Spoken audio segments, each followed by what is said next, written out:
Hi folks, we're Tacitus today. Tacitus today, your pushback channel, and thank you for joining this audio live stream.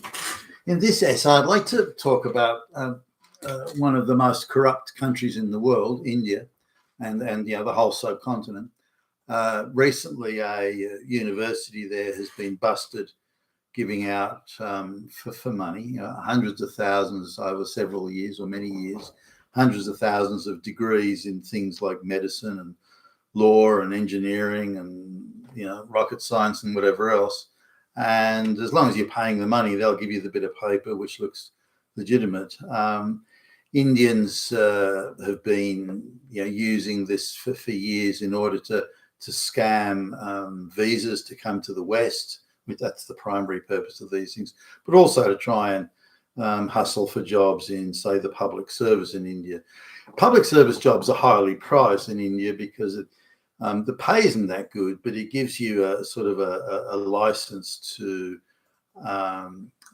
extract bribes corruptly from people that are requiring a government service or government action in some. So if you're working in the import department or something, you can pretty much demand money all the time in order to sign off the goods that are coming in that are going to be passed on through the supply chain internally to India. You can demand money for that. In fact, most of the Asian and corrupt third world countries, that's pretty much standard practice. If you want something done, you got to pay a bribe. But this is their way of life, their view of the world. They think it's strange not to do this. I mean, how else can things be done if you don't bribe somebody? And if you have the means to do it, why wouldn't you do it? So it's very much their attitude. The idea that an education should be rigorous and it's proof and evidence that you're a hard-working, bright person of above average intelligence, that'll elicit a bunch of laughs. And if you put that out in you're out with a bunch of Indians and you put that out there, they'll just laugh. They'll laugh at you for that. What? I mean, that is so stupid. You get degrees by bribing people, not by working hard and hitting the books. Now, I first came across this, as I've mentioned in other videos that I've done.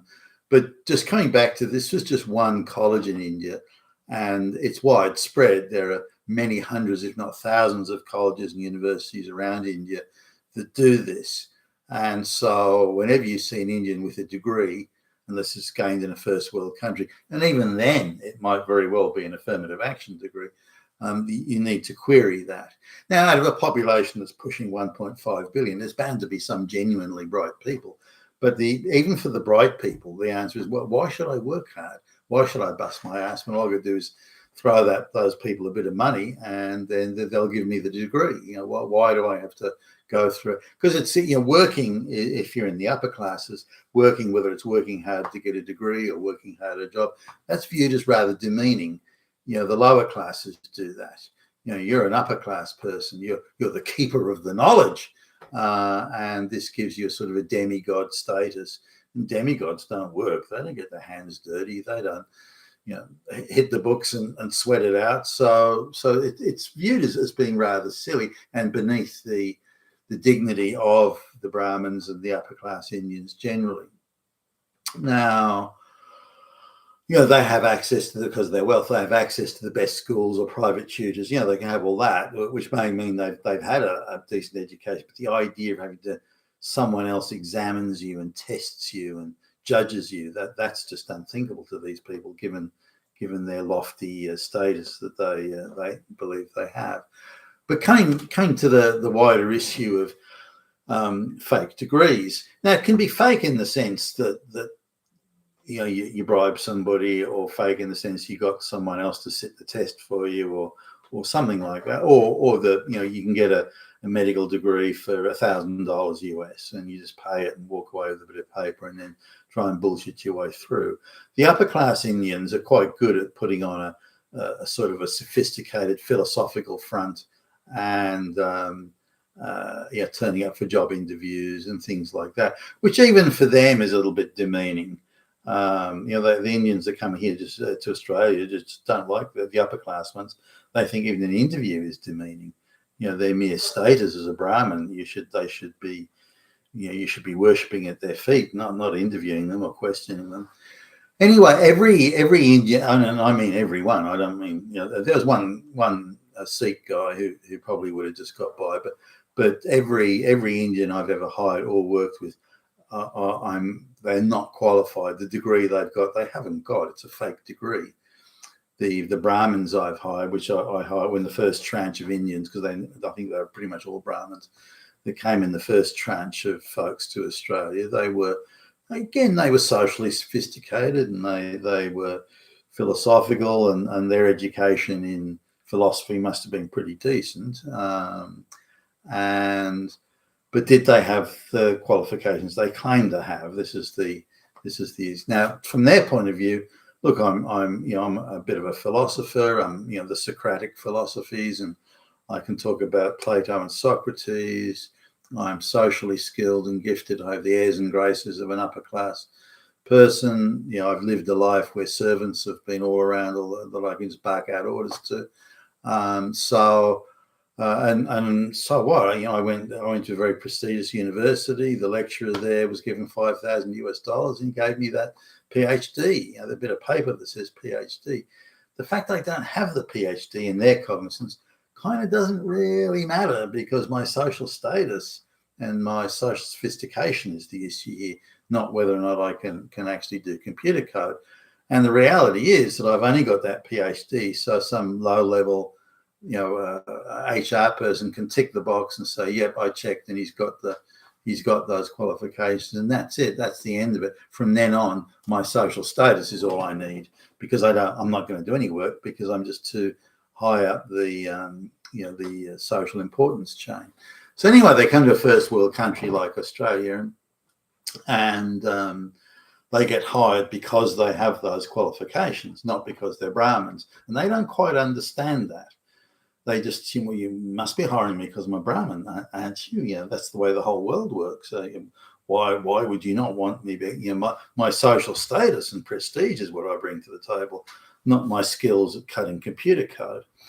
So, and they're quite affronted by the idea that you're actually hiring them for their skills and not their social status.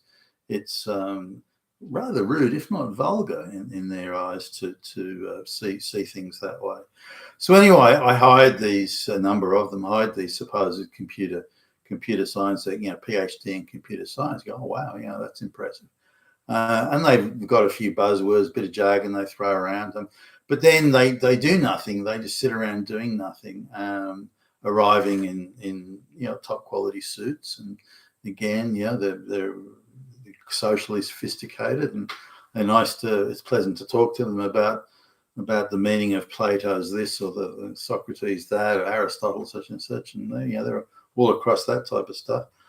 But when you actually want them to do work, they can't do it, and they're quite offended when you expect them to do it.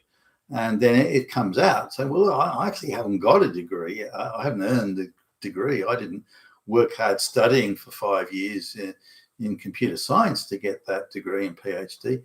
I just bribed somebody to get it. That's how the world works in India. I mean, you silly white Westerners, you don't do things that way. So you work hard at college. What happens if you fail, or you don't grasp the issues, and you've got that embarrassment, the loss of status, and so on? We Brahmins can't tolerate that situation. So we just pay for a fucking degree, and then we're done with it. We've got the socially prestigious bit of paper, and we've been to the prestigious university. The university was just a place where boys and girls meet. Like, I can meet a future wife, or a girl can meet a future husband. It's just for partying and hitting on the chicks, and that's all it is. What do you think I study hard and hit the books? You silly white boy. So this is the overall architecture, attitudinal architecture that this is all born in. So they don't really see they've done anything wrong. So on two fronts, when I said, well, look, you claim to be an expert. You've got a PhD in computer science, and you're claiming you came top of the class and all this. Yeah. So that's just window dressing to enhance my prestige and status. It's not. It doesn't have to be true. You believed it, so that's your problem if you believed it. No. In a high trust society, you're meant to interact honestly and directly. Okay, if you gild it a little bit, and you actually came third in the class, but you claimed that first. That sort of stuff. I can let that go. That's, who cares with a big gilding the lily there? But in terms of outright falsehoods, and particularly where you don't have the expertise. Let's suppose you were a self-taught computer programmer of a high quality, and you didn't have the PhD. I'd even let that go because you're capable of doing the job. But I tried to point out to these Indians, you can't do the fucking job you're being paid to do. That's the issue here. That's the primary. Just focus on that. And even by that they were affronted. But I've also hired Indian women. Like there was a supposed supply chain expert. Again, she had like a PhD in supply chain or transport logistics, as they called it back then. And it turns out she fesses up that actually she doesn't have it. And she's never done a day of work in her life. The company she worked for was actually a family business, and she just swanned around as a Brahmin, looking tough and looking important, but actually didn't do anything. Work is for low class people, not someone of her status. So, and she didn't seem to think that receiving a salary for doing work was she had to actually do the work. And I remember I was trying to explain it, just stared at me blankly. Just, what are you talking about, you silly white man? I don't work. I'm an upper class Brahmin, and so I had to fire her as well. And Indians couldn't get jobs in those earlier days. When they did get jobs, it was only because of outrageous corruption and fakery and fake degrees, which they never had. So they get the job, but they wouldn't last very long. They'd be lucky to last more than a month or two.